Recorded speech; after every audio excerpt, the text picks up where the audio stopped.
Good morning. अभी बज रहे हैं सुबह के 4:30 और अभी हम सोनप्रयाग में हैं और यहाँ से हम केदारनाथ की यात्रा को शुरू करेंगे। जब आप केदारनाथ की यात्रा पर आएँ तो अपने साथ गर्म कपड़े और रेनकोट अवश्य रखें, क्योंकि यहाँ का मौसम का पता नहीं चलता और क्षण-क्षण में यहाँ का मौसम बदलता रहता है।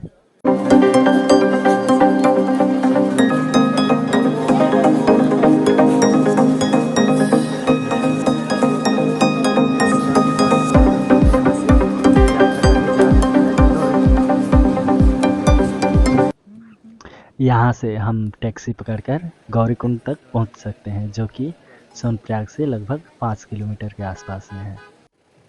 और अभी हम पहुँच चुके हैं गौरीकुंड के काफ़ी करीब और सारी गाड़ियाँ यहीं पे रुक रही हैं, क्योंकि आगे जाम लगा हुआ है।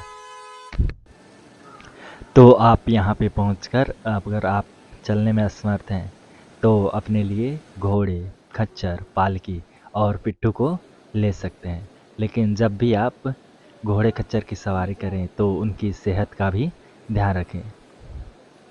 सभी का किराया अलग-अलग है, जैसे कि पिट्ठू का किराया 5,000, घोड़े खच्चर का किराया 5,000 और पालकी का किराया लगभग 12,000 है। लेकिन यह डिपेंड करता है कि आपका वेट कितना है। यहाँ से हम पैदल ट्रैक कर सकते हैं, जो कि लगभग 16 किलोमीटर की दूरी पर है। जब हमने ट्रैक शुरू किया तो हमारे साथ मंदाकिनी नदी भी खिलखिलाती हुई हमारे साथ साथ चल रही। और अभी हम आ चुके हैं गौरीकुंड में और थोड़े ही दूर पे है गौरीकुंड, जहाँ पर आप स्नान करके अपनी यात्रा को जारी रख सकते हैं। और यह कुंड गर्म पानी का है और पास में ही बहती है मंदाकिनी नदी, जिसकी आवाज़ आपको हर जगह सुनाई देगी।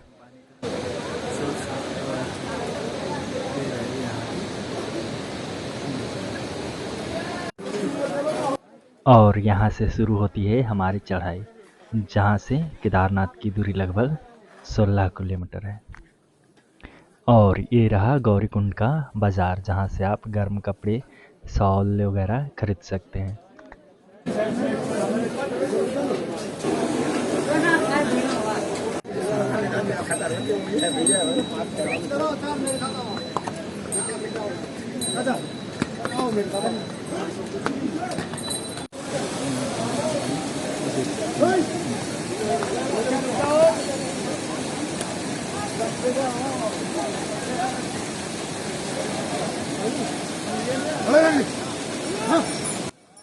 इन रास्तों में आपको कई सारे छोटे बड़े झरने देखने को मिलेंगे, जिससे आप अपनी प्यास बुझा सकते हैं और साथ ही साथ इसकी खूबसूरती का भी लुत्फ़ उठा सकते हैं।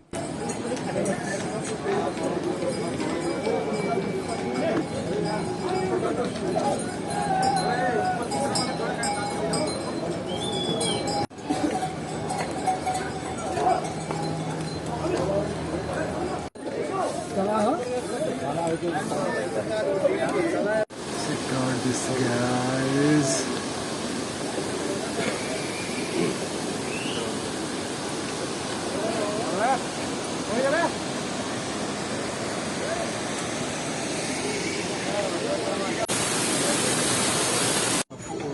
नज़ारे देखिए हिमालय के, कितने बेहतरीन नज़ारे।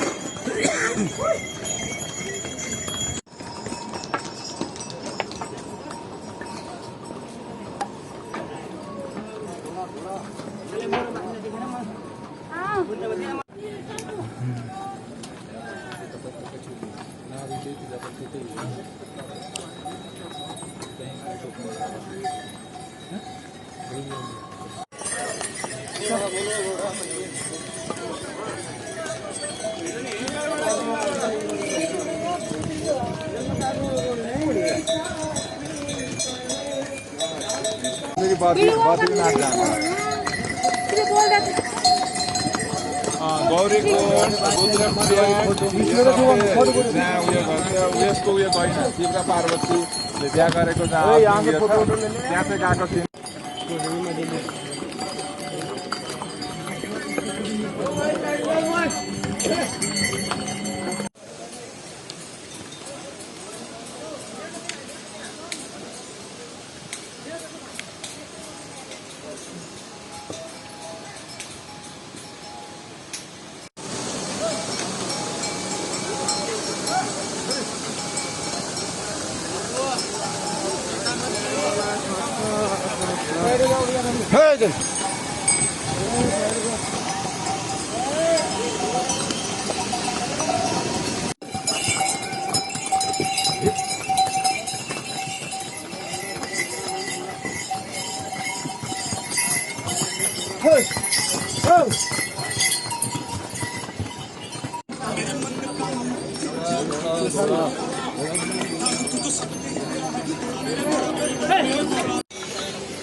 जन्नत आहे.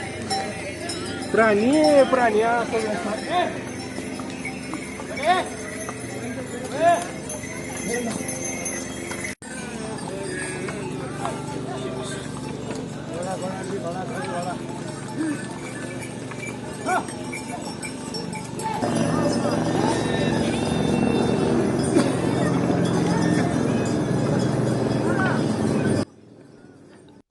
और अभी यहाँ से केदारनाथ की दूरी लगभग 10.5 किलोमीटर, छोटी लेन 40, 3.5 किलोमीटर और बेस कैंप 9 किलोमीटर है। इन रास्तों में अधिकतम ऐसे ही दुकान मिलेंगे जो छोटे छोटे कैंप लगाकर रहते हैं।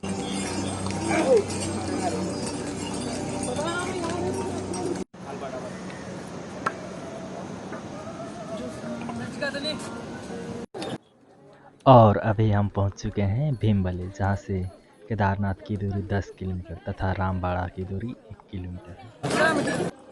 और पास में ही है GMBN का गेस्ट हाउस एंड रेस्टोरेंट, जहां पर आप विश्राम कर सकते हैं और लंच ब्रेक कर सकते हैं।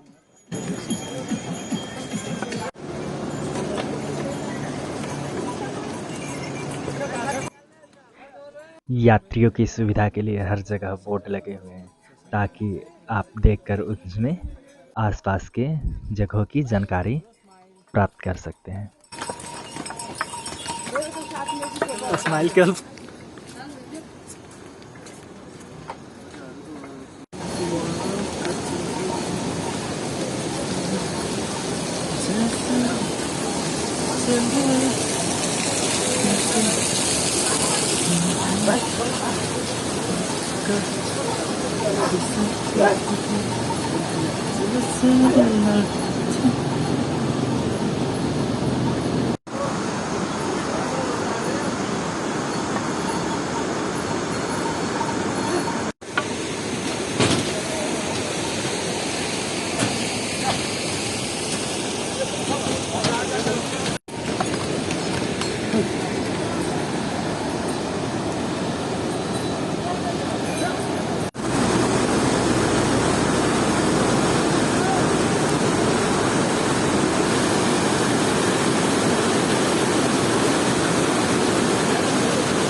केदारनाथ अभी भी यहाँ से केदारनाथ की दूरी 8.5 किलोमीटर तथा बेस कैंप की दूरी 6.5 किलोमीटर अभी शेष है।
अभी भी केदारनाथ की दूरी यहाँ से 6 किलोमीटर है, जिसके बाद बाबा केदार के दर्शन होंगे। और ये रहे केदार घाटी के कुछ बेहतरीन नज़ारे।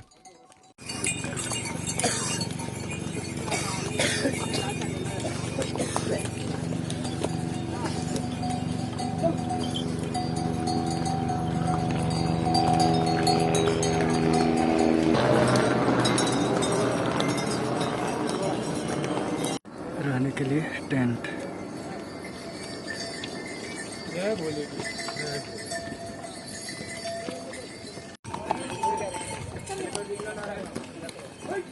2013 में जो आपदा आई थी, ये वही जगह है जो 2013 में आपदा आए थे, तो यहाँ से सारा कुछ बह गया था और यहाँ सारा कुछ नष्ट हो चुका था।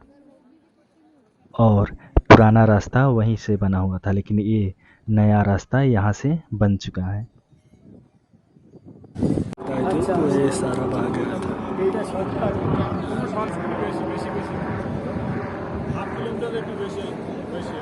দেখ এখান থেকে ওইটা যেহেতু মোট কষ্ট হবে না, ওখান থেকে ওইটা একটু কষ্ট, ঠিক আছে? আর এইগুলো দেখ, এইদিকে উঠছি আমি। ये शॉर्टकट वाला रास्ता है, जिसके साथ केदारनाथ की दूरी काफ़ी कम हो जाती है और यह पुराने वाले रास्ते के काफ़ी नज़दीक है। और ये रहा नया वाला रास्ता।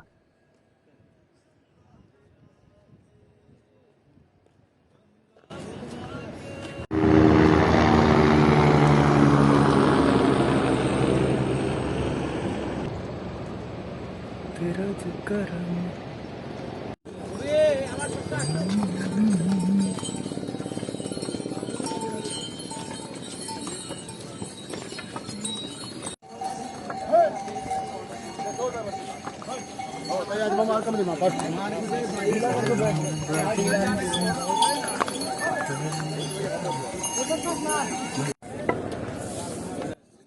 काफ़ी चढ़ाई चढ़ने के बाद अभी हम आ चुके हैं बेस कैंप में।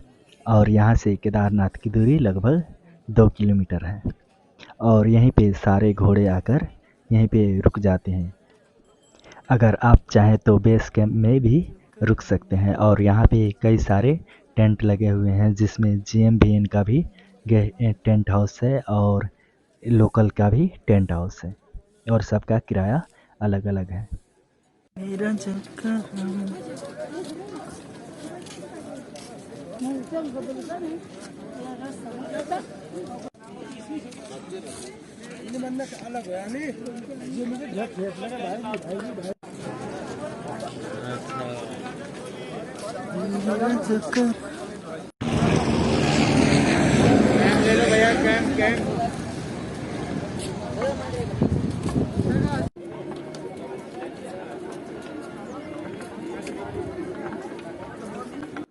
और हम आ चुके हैं केदारनाथ के काफ़ी नज़दीक, और यहीं पे है हेलीपैड सेवा। और आप वो देख सकते हैं हेलीपैड सेवा, और वहाँ पे है बाबा केदार के मंदिर।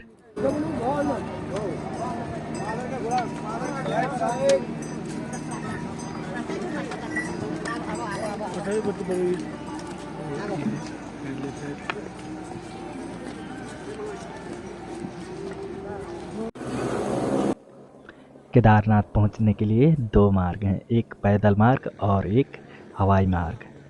तो आप हवाई मार्ग के लिए आप अगस्त्यमुनि, फाटा और गुप्तकाशी से हेलीपैड सेवा ले सकते हैं। जो आपको केदारनाथ तक पहुंचा देगी। और अभी हम पहुंच चुके हैं टोकन काउंटर पर, जहां पर जब हम अपने रजिस्ट्रेशन पर दिखाएंगे तो वहां पे हमें टोकन प्राप्त होगा और उस टोकन पर्चे में हमारा नाम तथा स्लॉट लिखा होता है।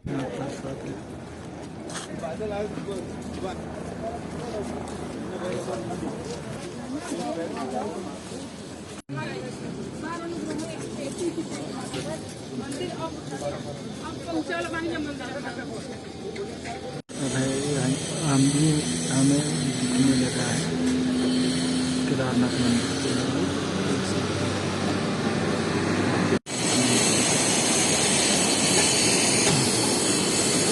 अरे और अभी हम पहुंच चुके हैं बाबा केदार के प्रांगण में, और यहाँ भी अभी इस समय काफ़ी कम भीड़ है, क्योंकि सुबह में ज़्यादा भीड़ होती है। और ये रहे हमारे बाबा केदार। लगभग 12,000 फीट की ऊंचाई पर बना केदारनाथ मंदिर 12 ज्योतिर्लिंगों तथा पंच केदारों में से एक माना जाता है, तथा केदारनाथ मंदिर उत्तराखंड के 4 धामों में भी गिना जाता है। और यहाँ पे काफ़ी संख्या में लोग आते हैं और अपनी मन की मुरादे को पाते हैं।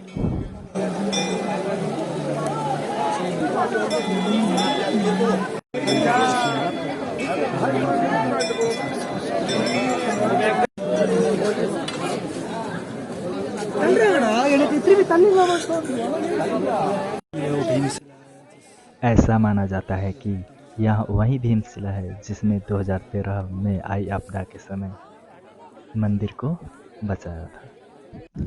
यहाँ पर सब कुछ नष्ट हो गया था और पुनः निर्माण कार्य को गति दी गई है। मंदिर से लगभग 250 मीटर की दूरी पर अनंत शक्ति का प्रतीक ओम का निर्माण हुआ है। इस पुल को पार करके हम आश्रम में पहुंच सकते हैं।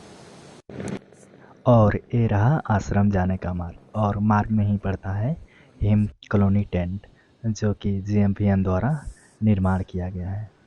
और अभी हम आ चुके हैं आश्रम में। यहाँ बाबा बर्फानी का आश्रम है और यहाँ दोनों समय आरती होती है, और यहाँ पे भंडारे का भी आयोजन किया जाता है। जब 6 माह मंदिर परिसर बंद हो जाता है, फिर भी बाबा बर्फानी यहीं पे रहते हैं। और अभी शाम हो चुकी है और सभी लोग आरती के लिए एकत्रित हो चुके हैं, तो अभी थोड़ी ही देर में आरती होगी।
और अगले दिन फिर से लोग सुबह में लाइन में लगे हुए हैं ताकि बाबा केदार के दर्शन कर सकें।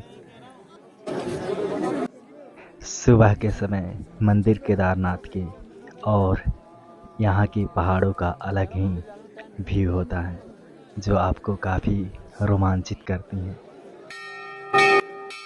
मंदिर से लगभग 250 मीटर की दूरी पर आदि गुरु शंकराचार्य का समाधि स्थल है। आदि गुरु शंकराचार्य एक महान दार्शनिक तथा एक धर्म प्रवर्तक थे। तो आप आदि शंकराचार्य के भी दर्शन कर सकते हैं।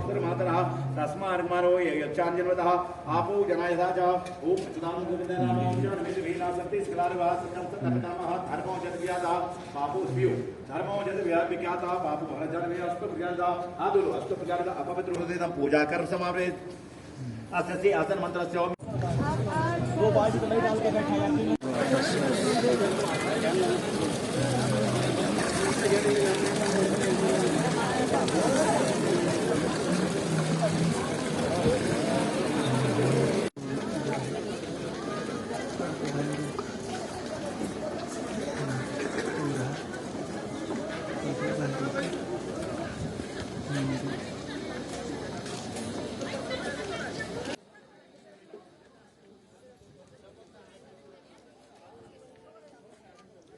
मंदिर से लगभग 1 किलोमीटर की दूरी पर आता है भैरवनाथ का मंदिर, जो काफ़ी खूबसूरत और काफ़ी ऊंचाई पर बना हुआ है। तो वहाँ से आपको केदारनाथ की मंदिर और भी स्पष्ट और खूबसूरत दिखाई देगा। तो अभी हम आ चुके हैं भैरवनाथ के मंदिर में, और यहाँ से आप प्रकृति के बेहतरीन नज़ारे को देख सकते हैं।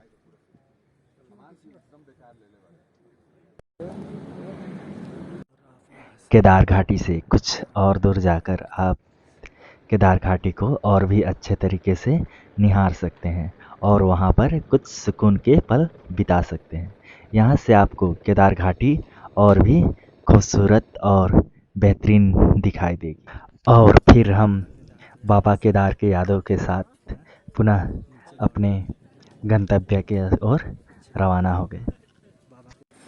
हम केदारनाथ से तो जा रहे थे, लेकिन अपने साथ लिए जा रहे थे यहाँ बिताया हुआ बेहतरीन पल और सुकून भरा एहसास।